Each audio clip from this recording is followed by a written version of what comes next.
కడవరి బురాణ ఆధ్యాత్మిక కార్యక్రమాన్ని వీక్షిస్తున్న మా ప్రియ సహోదరి సహోదరులకు ప్రభువైన యేసుక్రీస్తు అతి పరిశుద్ధ నామములో మా ప్రేమపూర్వక వందన మన్నాతులు తెలియజేసుకుంటున్నాము. మీరు అందరూ బాగున్నారా? ఈ ఆధ్యాత్మిక ప్రోగ్రామ్స్ ద్వారా అనుదినము కూడా మీరు దేవునిలో ఎదుగుచున్నారని చెప్పేసి ఆశిస్తూ ఉన్నాము. మరి మీకు ఏమైనా ఆధ్యాత్మికంగా సలహాలు కానీ ప్రార్థనలు కానీ కావాల్సిన వారైనట్లయితే మరి కింద తెలుపబడుచున్నటువంటి నెంబర్కి వాట్సాప్ ద్వారా కానీ కాల్ ద్వారా కానీ తెలియజేస్తారని ఆశిస్తూ ఉన్నాము. ఈ దినపు వాక్య ధ్యానంలోనికి వెళ్ళే ముందు చిన్న ప్రార్థన చేసుకుందాం. మమ్మల్ని అతిమికిలిగా ప్రేమించిన మా ప్రియ పరలోకపు తండ్రి, నీ గణనీయమైన శ్రేష్టమైన పరిశుద్ధమైన నామమును బట్టి లెక్కలేని వందనాలు స్తుతులు స్తోత్రములు దేవా. ఈ దినమున ప్రభువా నీ యొక్క వాక్యం ధ్యానించుకుంటకు ప్రభువా ఈ యొక్క ప్రోగ్రామ్స్ ద్వారా ప్రభువా తండ్రి వాక్యం అందించుటకు మీరు మాకు ఇచ్చిన అవకాశం బట్టి ప్రభువా మేము స్తుతిస్తూ ఉన్నాము. ఈ దినమున ప్రభువా మీరే మాతో మాట్లాడండి. మా హృదయంలో నీకు ఇష్టం కానీ కార్యములు తీసివేయండి. ఉంచిన ప్రతి బిడ్డను కూడా ప్రభా నీ అధీనంలో ఉంచుకున్న ప్రభా పరిశుద్ధాత్మతని నీవే మా అందరితో మాట్లాడమని, రాకడకు మమ్మల్ని అందరినీ సిద్ధపరిచి అనేకులను సిద్ధపరిచే కృప మాకు దయచేయమని యేసుక్రీస్తు అతి పరిశుద్ధ నామములో మికిలివనంగా బ్రతిమాలు వేడుకుని పొందుకునిచిన మా ప్రియ పరలోకపు తండ్రి, ఆమేన్. ఈ దినపు వాక్య ధ్యానాంశం కోసము రోమీలకు రాసిన పత్రిక 8వ అధ్యాయము 18వ వచనం చదువుకుందాము. మన ఎడల ప్రత్యక్షము కాబోవు మహిమ ఎదుట ఇప్పటి కాలపు శ్రమలు ఎన్నదగినవి కావని ఎంచుచున్నాను. ఈ యొక్క వచనాన్ని కనుక మనము పరిశీలనగా చూసుకున్నట్లయితే ఈ యొక్క మాటలు చెప్తున్న వారు అపోస్తులైనటువంటి పౌలు రోమీయులకు మరి పత్రిక రాస్తూ ఆధ్యాత్మికంగా వారిని ఒక ఉన్నతమైన స్థితిలో ఉంచాలని చెప్పేసి తను ఎప్పుడు కూడా అప్పటి వరకు కూడా మరి ఆ యొక్క సంఘమునకు మరి వెళ్ళిన వారు పరిచయము లేనివాడు, కానీ వారికి కూడా సువార్తను ప్రకటించి సువార్త యొక్క విశేషం ఏమిటో, సువార్తలో ఉన్నటువంటి ఆ అత్యధికమైనటువంటి మహిమ ఏమిటో వారు కూడా అనేక సత్యాలు తెలుసుకోవాలని చెప్పేసి చాలా మరి చక్కగా అన్నిటినీ కూడా అంశముల వారికి వివరిస్తూ కూడా రాసుకొస్తూ వస్తున్న పత్రిక. పౌలు గారు ఈ యొక్క వచనంలో చూసుకున్నట్లయితే ఏం చెప్తున్నారు అంటే, మన ఎడల ప్రత్యక్షము కాబోయే మహిమ అనగా నిత్యత్వమునకు యేసు ప్రభువుతో నిత్యకాలము ఉండుటకు ఆయన మహిమకు కూడా మనం పిలువబడ్డాం. ఆయన మహిమలో మనము కూడా ఆయన యొక్క సన్నిధిలో ఉండుటకు పిలువబడ్డాం. అటువంటి వారిగా నిర్ణయించబడినటువంటి మనము మరి ఈ కాలంలో ప్రస్తుత కాలపు శ్రమలు, ఈ కాలంలో వస్తున్నటువంటి శ్రమలు మరి భూలోకంలో ఉంటుండగా మనకు వచ్చేటువంటి కొన్ని ఎక్స్పెక్టెడ్ థింగ్స్ కావచ్చు, లేకపోతే అన్ఎక్స్పెక్టెడ్ థింగ్స్, కొన్ని అనుకోనివి శ్రమలు కూడా అన్ఎక్స్పెక్టెడ్గా మన జీవితంలో వచ్చినప్పుడు కూడా వాటన్నిటినీ కూడా మీరు లక్ష్యం చేయవద్దు. అవి ఏమాత్రం కూడా సరితూగవు. మన ఎడల ప్రత్యక్షము కాబో మహిమ ఎదుట అవి ఎన్నదగినవి అని చెప్పేసి పౌలు గారు చెప్పుకుంటూ విశ్వాసులను బలపరుస్తున్నారు. ఈరోజున ఈ వచనం బట్టి కూడా కొన్ని విషయాలు మనం ధ్యానం చేద్దాం. ఇక్కడ చూసుకున్నట్లయితే ప్రస్తుత కాలపు శ్రమలు, ప్రస్తుత కాలపు మరి అనేక రకములైనటువంటి శోధనలు కావచ్చు, శ్రమలు కావచ్చు, మన విశ్వాస జీవితాన్ని అవి ఏం చేస్తాయి అంటే, మనం కనుక సరి అయిన రీతిగా సిద్ధపడలేనట్లయితే అవి వాటి ద్వారా మనం అనేక రీతులుగా ఇబ్బందులు పాలవలసి వస్తుంది. ఒకవేళ మన వాక్యము ఆధారితంగా సిద్ధపడి వాక్యమును బేస్ చేసుకుని వాక్యం దగ్గరికి వచ్చినట్లయితే వాటిని ఎదుర్కొంటకు మనకి సరి అయినటువంటి అవగాహన అనేటువంటిది లభిస్తారు. కొన్నిసార్లు మన జీవితంలో వచ్చేటువంటి సమస్యలు అన్ఎక్స్పెక్టెడ్గా ఉంటాయి. అంటే అవి వచ్చినప్పుడు ఎలా ఉంటాయి? అవి షాకింగ్గా ఉంటాయి. మన విశ్వాసమును కూడా అవి ఎంతో పరీక్ష అనేటువంటివి పడుతూ ఉంటాయి. మరి ఆ పరీక్షలో మనము సిద్ధపడలేకుండా ఉన్నట్లయితే ఖచ్చితంగా వాటిలో ఫెయిల్ అయ్యేటువంటి, లేకపోతే మనము విశ్వాసం నుంచి వెనక వెళ్ళిపోయేటువంటి మరి సందర్భాలు కూడా ఉంటాయి. కనుక మన వాక్యమును బట్టి కూడా ముందుకు వెళ్ళటం మనం నేర్చుకోవాలి. మరి గత దినమున ఒక సంఘటన అనేటువంటిది ఒక ఐటీ ఇండస్ట్రీలో జరగడం అనేటువంటిది మనం న్యూస్ పేపర్ల ద్వారా చూస్తూ ఉంటాం. మరి గ్లోబల్ ఐటీ అవుటేజ్ అనేటువంటిది మరి ప్రపంచవ్యాప్తంగా ఉన్నటువంటి అనేకమైనటువంటి ఐటీ సంస్థలు, అనేకమైనటువంటి ఇండస్ట్రీస్ని కూడా మరి ఒక్కసారిగా చూసుకున్నట్లయితే ఒక చిన్న రిలీజ్ అప్డేట్, ఒక కంపెనీ ఇచ్చినటువంటి రిలీజ్ అప్డేట్ ద్వారా ఆ యొక్క సిస్టమ్స్ అన్నీ కూడా రీబూట్ అవటము, బిఎస్ఓడి అనేటువంటి ప్రత్యేకమైనటువంటి ఎర్రర్ రావడం ద్వారా వాళ్ళందరూ కూడా పనులు చేసుకోలేకపోతారు. మరి గత రోజున చూసుకున్నట్లయితే మరి అనేకమైనటువంటి ఐటీ సంస్థలు ఈ రిలీజ్ అప్డేట్ ద్వారా వచ్చినటువంటి బగ్ ద్వారా వారి సిస్టమ్స్ అన్నీ కూడా మరి రీస్టార్ట్ అవడం సరిగా పనిచేయకపోవడం అనేటువంటిది జరిగింది. అక్కడ చూసుకున్నట్లయితే చాలా మరి వాటి ఎఫెక్ట్ ఎలాగుంది అంటే అనేకమైనటువంటి గవర్నమెంట్ సంస్థలు మరి ఏరోప్లేన్ సంస్థలు కూడా వారి కార్యకలాపాలను సరిగా చేసుకోలేకపోయినాయి. చాలా గ్లోబల్ వైడ్ ఇంపాక్ట్ అనేటువంటి జరిగింది. మరి న్యూస్ పేపర్స్ అయితే మరి చాలా ఆ యొక్క కంపెనీ రిలీజ్ చేసినటువంటి ఆ యొక్క కంపెనీని మరి ఇది షేమ్ఫుల్ అని చెప్పేసి రాయడం కూడా జరిగింది. ఇది చాలా వారికి అవమానకరంగా ఉందనేటువంటి మాటను కూడా రాస్తూ ఉన్నారు. అయితే ఇన్ని రకాలుగా మరి అనేకమైనటువంటి సంస్థలు ఇబ్బందులు పడుతూ వారందరూ కూడా అనుకుని ఉండొచ్చు, మరి ఈ రోజున మా ప్రొడక్టివిటీ అంతా తగ్గిపోయింది, ఆ యొక్క రెవెన్యూ అంతా తగ్గిపోయింది అనేటువంటి రీతిలో వారందరూ కూడా అనుకోవచ్చు. అయితే ఒకనొక కమెంట్స్ ఒక కమెంట్ చేస్తారు ఈ యొక్క సిచ్యువేషన్ మీద. ఏం చేస్తారు అంటే one of the CEOs of one company ఏం చేస్తారు అంటే ఈ యొక్క టైంలో మరి వరల్డ్ అనేటువంటిది ఒక విషయం, ఒక పదాన్ని గుర్తుపెట్టుకోవాలి, అదేంటంటే రెసిలెన్స్. అంటే క్లిష్టమైనటువంటి పరిస్థితుల్లో మనం ఏ రీతిగా మనము స్థిరత్వం కలిగి ఉండాలి, మరి ఏ రీతిగా ఆ యొక్క కాంప్లెక్స్ సిచ్యువేషన్స్కి, కాంప్లెక్స్ ఛాలెంజెస్కి కూడా ఏ రీతిగా మనం అడాప్ట్ అవుతూ కూడా మనం ముందుకు వెళ్ళాలి అనేటువంటి విషయాన్ని గుర్తుపెట్టుకోవాలి అనేటువంటి ఒక కమెంట్ అనేటువంటిది one of the top CEOs of one company అనేటువంటి వారు చేయడం జరిగింది. మరి లోకంలో మరి కార్యకలాపాలు చేసేటువంటి ఈ యొక్క సంస్థలే ఇటువంటి రీతిగా ఆలోచిస్తూ ఉన్నట్లయితే మనము నిత్యత్వము మన కొరకు మరి దేవుడి లోకమునకు వచ్చి తన సొంత కుమారుని మనకు అనుగ్రహించి తనకున్నటువంటి సమస్తమును కూడా మనకి వెచ్చించి ఒక నిత్యత్వమునకు మనల్ని సిద్ధపరుస్తూ ఉన్నట్లయితే ఈ లోకము ఒక 70 సంవత్సరం లేకపోతే 80 సంవత్సరములు ఉండేటువంటి ఈ కాలంలో వచ్చేటువంటి శ్రమలకు వాటికి కూడా మనం ఎంత రెసిలెన్స్ అనేటువంటిది ప్రదర్శించాలి. అనగా కష్టకాలంలో కూడా, శ్రమకాలంలో కూడా మన విశ్వాసమును ఏ రీతిగా మనం కాపాడుకోవాలి, మన విశ్వాసమును ఏ రీతిగా కొనసాగించుకోవాలి, మనలో ఉన్నటువంటి ఆ బలహీనతలను బట్టి ఏ రీతిగా ప్రార్థనలోను, వాక్యం ద్వారా, సహవాసం ద్వారా మనం సిద్ధపడాలి. ఇది ఎంత ప్రత్యేకమైనటువంటిది ఒక విశ్వాసికి అనేటువంటిది కూడా ఈ విషయాలను బట్టి మనం అర్థం చేసుకోవాలి. ఒక లోకంలో ఉండేటువంటి కొన్ని సంస్థలే వారి కార్యకలాపాలు జరుగుతున్నప్పుడు వాటికి సంబంధించినటువంటి ఛాలెంజెస్ వచ్చినప్పుడు వారు ఏ రీతిగా సిద్ధపడుతూ ఉన్నారో మనం ఒకసారి కనుక చూసుకున్నట్లయితే మరి పరలోకపు తండ్రి మరి నిత్యత్వం కొరకు మనల్ని నిర్ణయించినప్పుడు ఆ దేవాతి దేవుడు మనల్ని ప్రేమించి తన సర్వస్వంను మనకి అప్పగించి నిత్యత్వం కొరకు మిమ్మల్ని నిర్ణయించాను, మిమ్మల్ని సిద్ధపరుస్తూ ఉన్నాను అని ఆయన మనం సిద్ధపరుస్తూ ఉన్నప్పుడు మనము ఎంత మరి విశ్వాసంలో మరి ఎంత చక్కటి మనము స్థిరత్వాన్ని ప్రదర్శించాలో మనం అర్థం చేసుకోవాలి. దేవుడు చెప్తా ఉన్నారు, ఆ యొక్క పరలోకపు మహిమ ఎదుట ఈ కాలపు శ్రమలు అనేటువంటివి ఎన్నతగినవి కావు. ఈరోజున ప్రియ విశ్వాసి, ప్రియ సహోదరుడా, ఒకవేళ మనకొస్తున్నటువంటి ఆ యొక్క శ్రమలను బట్టో, శోధనలను బట్టో గలిబిలి చెందుతున్నామేమో, గలిబిలి చెందుతూ కూడా మనం చేసేటువంటి ఆ యొక్క మరి రోజువారి కార్యక్రమాలు కానీ, లేకపోతే దేవుని పని కానీ, విశ్వాసంలో మరి ఎదగడానికి చేయవలసిన పనులు కానీ మనము అశ్రద్ధ చేస్తూ ఉంటూ వెనక్కి వెళ్ళిపోతూ ఉన్నామేమో. ఒకసారి మన జీవితాన్ని మనము పరిశీలన చేసుకుందాం.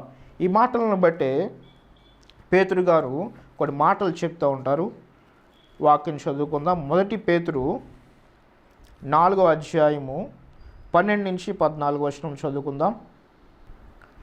ప్రియులారా, మిమ్మల్ని శోధించుటకు మీకు కలుగుచున్న అగ్ని వంటి మహాశ్రమను గూర్చి మీకేదో యొక్క వింత సంభవించినట్లు ఆశ్చర్యపడకుడి.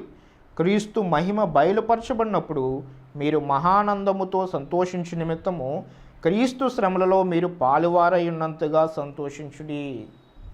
ఆ కాలంలో మొదటి శతాబ్దపు క్రైస్తవులు ఎన్ని శ్రమలు అనుభవించారంటే అది వర్ణనాతీతము. మరి పుస్తకాలు చదువుతూ ఉంటే మనకు అర్థమవుతూ ఉంటాయి. వాళ్ళు పడినటువంటి శ్రమలు చాలా కఠినమైనటువంటి శ్రమలు. ఆ శ్రమలన్నీ పడి కూడా వారు దేవుని యొక్క రాజ్యం కొరకు విశ్వాసంలో నిలిచి ఉన్నారు. హల్లెలూయా! అది ఎంత ఉన్నతమైనటువంటి స్థితో, ఎంత ఉన్నతమైనటువంటి ఆ యొక్క ఇదో వారికి తెలుసు, వారు గ్రహించారు.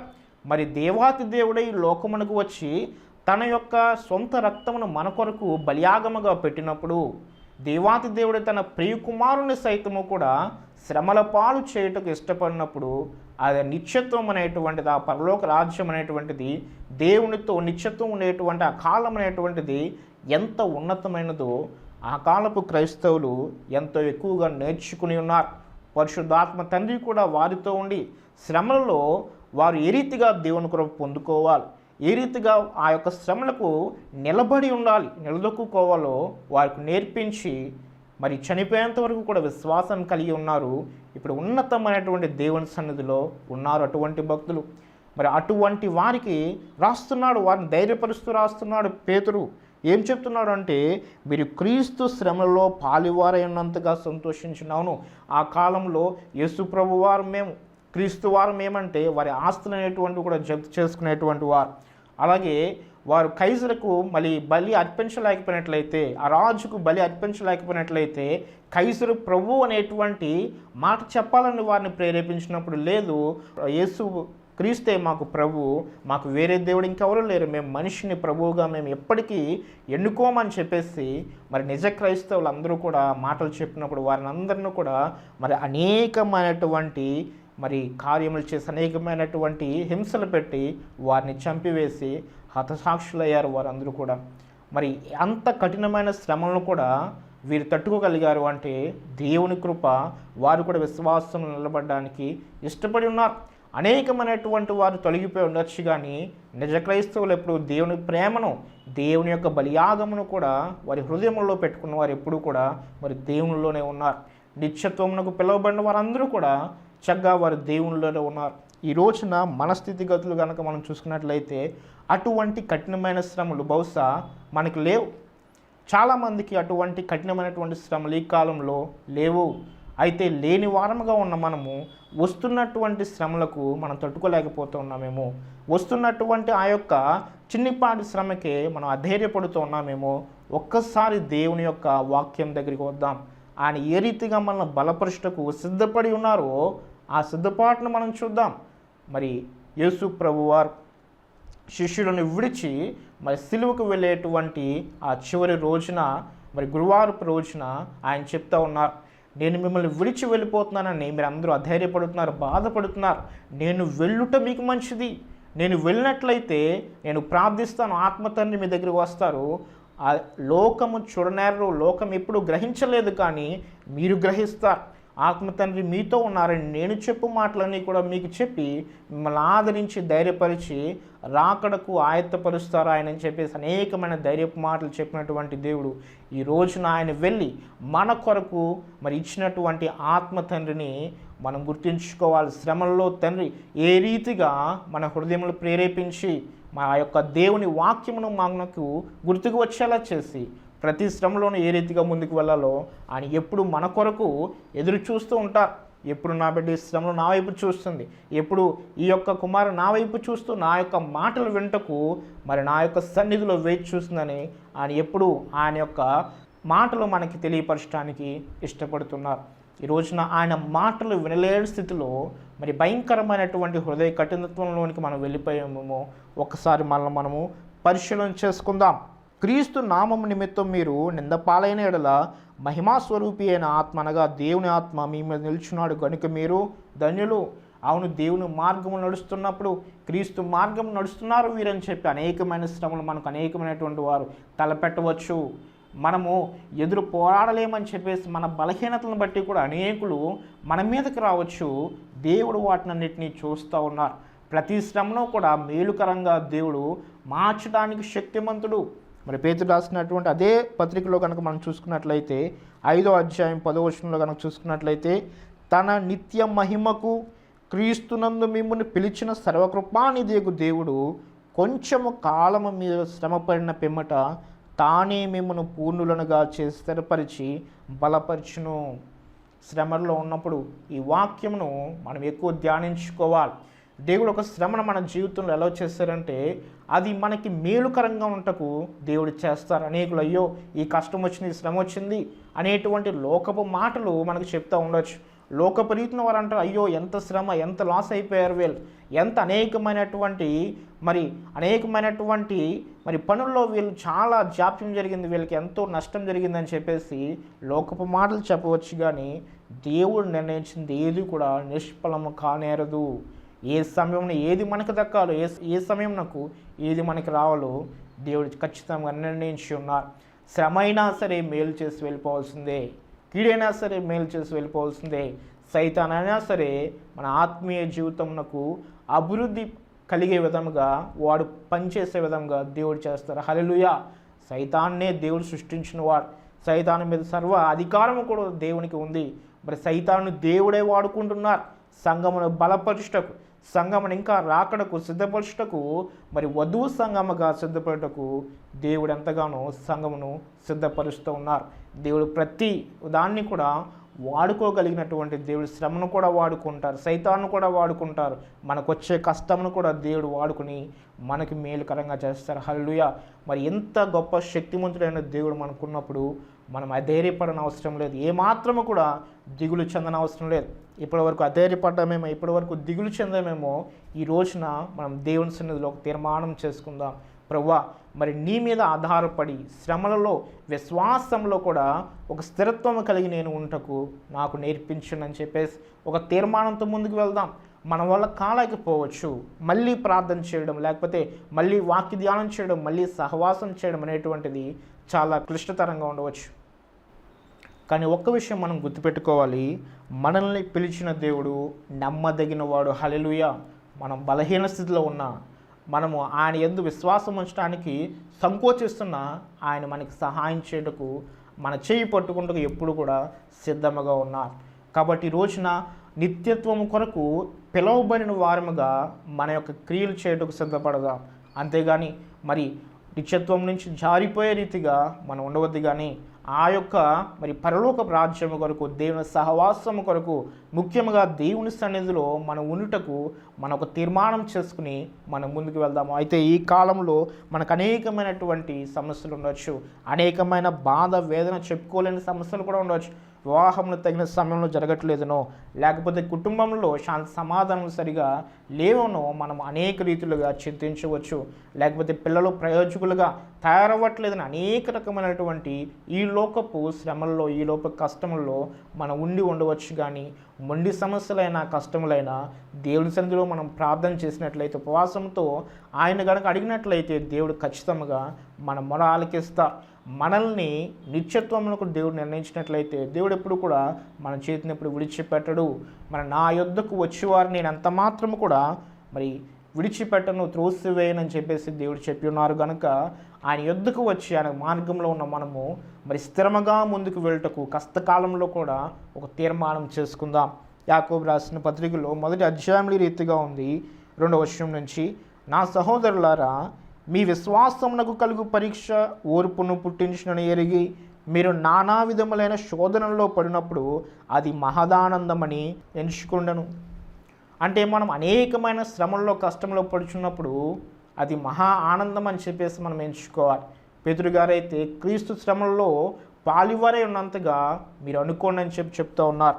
ఇక్కడ యాకోబులో కనుక మనం చూసుకున్నట్లయితే అది మహా ఆనందమే ఎంచుకోండి, ఎందుకంటే మీరు సంపూర్ణులను అనునాంగులను ఏ విషయంలోనైనా కొదువులేని వారనై ఉన్నట్లు ఓర్పు తన క్రియను కొనసాగింప నీడి. ఒక రీతిగా పేషెన్స్, రెసిలెన్స్ అంటే కష్టకాలంలో వీటిని చూపించడం అనేటువంటిది, అనగా సెల్ఫ్ కంట్రోల్ కలిగి ఉండటం అనేటువంటిది ఒక ఉన్నతమైనటువంటి ఆత్మీయ లక్షణము. అది మనకు అలవాటు పడాలి అంటే ఈ యొక్క శ్రమలే ఒక ఉపకారములుగా మనకి ఉంటాయి. దేవదాస్ సాయి గారు అనేటువంటి భక్తులు చెప్పారు, శ్రమలు ఉపకారం, శ్రమలు మన ఆత్మకు చాలా మేలుని చేస్తాయని చెప్పేసి భక్తులైనటువంటి అనేకమైనటువంటి వారు శ్రమల యొక్క విశిష్టతను ఎరిగి, శ్రమలు నాకు గనక వచ్చినట్లయితే నేను కూడా శ్రమలలో దేవుని ఎంతగానో దేవునితో సంతోషిస్తాను, దేవుని సన్నిధిని ఎక్కువ కలిగి ఉంటాననేటువంటి మాటలు కూడా భక్తులు చెప్పి ఉన్నారు. కనుక మన శ్రమ కాలంలో ఒకవేళ మనకు అర్థం కావట్లేదేమో, ఏం జరగబోతుంది అనేటువంటి భయము, ఆందోళన మనకి వచ్చినప్పుడు దేవుని వాక్యం దగ్గరికి వద్దాం. మనల్ని పిలిచిన దేవుడు నమ్మదగిన వాళ్ళని ఎన్నుకొని మనం ఆయన మార్గంను కూడా ఎప్పుడు కూడా విడిచిపెట్టకుండా ముందుకు వెళ్దాం. ఒకవేళ అటువంటి రీతిగా మనం చేయలేని పరిస్థితులు ఉన్నట్లయితే ఇప్పుడు ఒక తీర్మానం చేసుకుందాం. ప్రభువా, నీ వాక్యమును బట్టి, నీ మాటలను బట్టి కూడా నేను తీర్మానం చేసుకుంటున్నా, శ్రమకాలంలో, కష్టకాలంలో స్థిరముగా ఉండేటువంటి ఆత్మీయ జీవితంను నాకు దయచేయమని దేవుని అడుగుదాం. ఒకవేళ మనకి ఏ రకముగా ముందుకు వెళ్ళాలో జ్ఞానం లేనట్లయితే ఆ జ్ఞానము కూడా దేవుడు ఇస్తారని వాక్యంలో ఉంది కనుక మనము ఆసక్తితో అడిగినట్లయితే దేవుడు ఖచ్చితంగా మన మొర వెంట ఈ రోజున తీర్మానం చేసుకుని దేవుని మార్గంలో స్థిరముగా ఉన్నట్లు దేవుని ప్రార్థిద్దాం. మహాపరిశుద్ధుడైన మా ప్రియ పరలోకపు తండ్రి, నీ గణనీయమైన శ్రేష్టమైన పరిశుద్ధమైన నామమునకు లెక్కలేని వందనాలు స్తుతులు స్తోత్రములు దేవా. ఈ దినమున ప్రభువా తండ్రి, మరి కష్టకాలంలో, శ్రమకాలంలో కూడా నీ మార్గంలో స్థిరముగా ఉండేటువంటి మరి ఆ రెసిలెన్స్ని ప్రభువా మాకు దయచేయమని వేడుకొంచున్నాం. మరి వాక్యం ఇచ్చిన ప్రతి బిడ్డలోనూ కూడా ప్రభువా స్థిరమైన మనస్సును ప్రభువా నూతనముగా మీరు పుట్టించండి. మీరే ప్రభువా తండ్రి వారిని ముందుకు నడిచే విధముగా ఆత్మీయతలో ప్రభువా మీరే పురికొల్పమని వేడుకొంచున్నాం. ఆత్మ తండ్రి మమ్ములను ప్రభువా తండ్రి స్థిరముగా ప్రభు నీ మార్గంలో ఉంచి ప్రభువా పరలోక రాజ్యము చేరినట్లు మాకు సహాయం దయచి వేడుకొంచున్నాం. ప్రభువా ఈ లోకపు శ్రమలను ఆయన ప్రభువా మేము పొందబోయే మహిమెదుట ఈ మాత్రము కూడా ఎన్నదగినవి కావని ప్రభువా ప్రతి దినము వాక్యమును ప్రభువా నెమరు వేసుకుంటూ ప్రభువా నీ మార్గంలో పైకి చూస్తూ నీ వైపు చూస్తూ లేటువంటి ప్రభువా ఆ ఆసక్తిని, ఆ విశ్వాసమును కూడా మాకు దయచని వేడుకొంచున్నాం. అపవాది ఎన్ని రీతిలుగా శోధించిన ఈ లోకపు శ్రమలను బట్టి భయపడక ధైర్యంగా మీలో నిలిచి ఉండే కృప మీరు మాకందరికీ దయచేయమని యేసుక్రీస్తు పరిశుద్ధ నామంలో మికిలినంగా బతిమాలు వేడుకునే కృప మా అందరికీ దయచేయమని యేసు నామంలో అడిగి వేడుకుని పొందుకొచ్చిన మా ప్రియ పరలోకపు తండ్రి, ఆమేన్. మరొకసారి కడవరి బూర అనేటువంటి ఆధ్యాత్మిక కార్యక్రమాన్ని వీక్షిస్తున్న మా ప్రియ సహోదరి సహోదరులకు ప్రభువైన యేసుక్రీస్తు పరిశుద్ధ నామంలో మా ప్రేమపూర్వక వందన వందనాలు చేసుకున్న మీ అందరికీ మరణాత.